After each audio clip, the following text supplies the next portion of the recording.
Every time I do my makeup for one of these videos, I'm like, oh, Thea, be cool, be natural, you know, bit of foundation, touch of mascara, you're fine. And then I go onto my eyebrows, I'm like, no, natural's not my thing. Anyone still watching, I don't know why you're here, but thank you, I love you, please don't unsubscribe, 7 subscribers now, holla.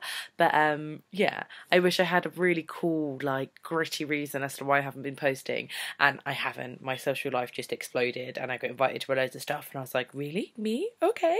And I couldn't turn it down, so yeah, I have been out, I have been drinking, again, I haven't been monitoring the calories in my drink, but one thing that I have done consistently is wake up the next morning and carry on and eat my chia seed pudding breakfast, and not be like, I'm going to order a load of greasy food and feel sorry for myself and I need this and blah blah blah, when actually every time that I've got home I've chugged like 2 litres of water, brought 2 to bed in a bottle with me, woke up in the morning and more often than not it's been empty, and then just consistently drunk water throughout the day. And to be honest, I've been in some right states and I haven't hung over that bad. I feel like I've proved to myself that I don't need like crappy food to make me feel better. I actually feel loads better on what I have been eating. I've been out like 4 or 5 times over the last 2 weeks, and I finally weighed myself a couple of days ago thinking, oh, I've probably got a bit of a beer belly, or I've stunted my progress, expecting the scales to have gone up, and to my delightful surprise I've actually lost 3 more kilos. And I think that's just because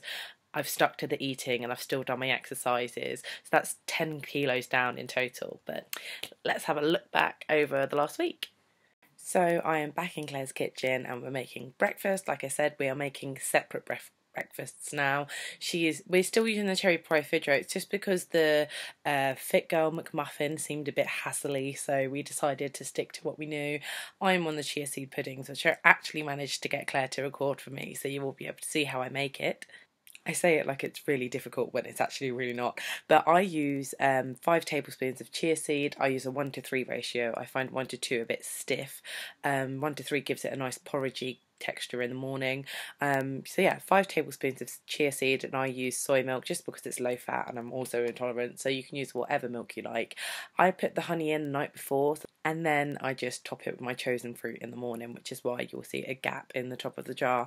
And mason jars are brilliant for chia seed. I mix my seeds and the milk with a knife, just because if you do it with a spoon the seeds are going to get stuck all over it, and then I just screw the lid onto the mason jar, give it a good shake, and it tends to be fine. Just because if you don't get all of the seed wet, you can find little pockets of just dry seed, which some people might like. I don't personally, so I tend to give it a good old thorough shake before I put them in the fridge.